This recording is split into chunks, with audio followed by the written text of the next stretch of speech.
என்னை புரிந்து கொள்ள யாருமே இல்லை.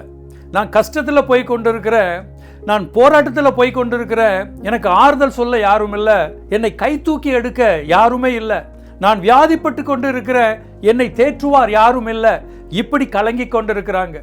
ஆனால் இன்னைக்கு கர்த்தர் சொல்லுகிறார், நீங்கள் போகின்ற பாதையை நான் அறிவேன், நீங்க போகின்ற கஷ்டத்தை நான் அறிவேன், வழி அறிவேன், போராட்டத்தை அறிவேன். பின்ன ஏன் எனக்கு கர்த்தர் விடுதலை கொடுக்கல?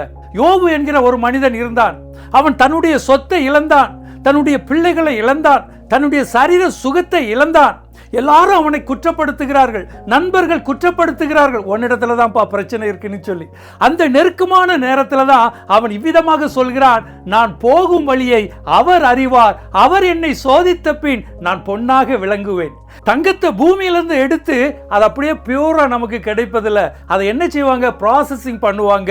அதை டெம்பரேச்சர், அதிகமான டெம்பரேச்சருக்குள்ளாக அதை இட்டு வேண்டாத பொருட்களை எல்லாம் பிரித்து எடுத்து அதன் பிறகு அதை பியூர் தங்கமாக மாற்றுகிறார்கள். அப்போ அந்த தங்கத்திற்கு தான் வழி தெரியும். அந்த நெருப்புக்குள்ளாக போகும் பொழுது, அந்த டெம்பரேச்சருக்குள்ளாக போகும் பொழுது கஷ்டமாகத்தான் இருக்கும். அந்த கஷ்டம் அதை உதாசீனப்படுத்துவதற்காக அல்ல, அதை தூர எறிவதற்காக அல்ல, விலை உயர்ந்த பொருளாக மாற்றுவதற்காகத்தான். இந்த நேரத்தில் இதை கேட்டுக்கொண்டிருக்கிற உங்களுடைய வாழ்க்கையிலும் நீங்க கஷ்டத்தில் போகலாம், நெருக்கத்தில் போகலாம், போராட்டத்தில் போகலாம், யாரும் என்ன தேற்ற யாருமே இல்லை என்று சொல்லி நீங்க கலங்கி கொண்டிருக்கலாம். நீங்க ப்ராசஸிங் பீரியட்ல இருக்கிறீங்க. கர்த்தர் உங்களுடைய வாழ்க்கையில ஆசீர்வாதத்தை கொண்டு வர விரும்புகிறார். கர்த்தர் உங்களுடைய வாழ்க்கையில சாட்சியை கொண்டு வர விரும்புகிறார். ஆகிய எந்த பிரச்சனையாக இருந்தாலும், நெருக்கமாக இருந்தாலும் கவலைப்படாதீங்க.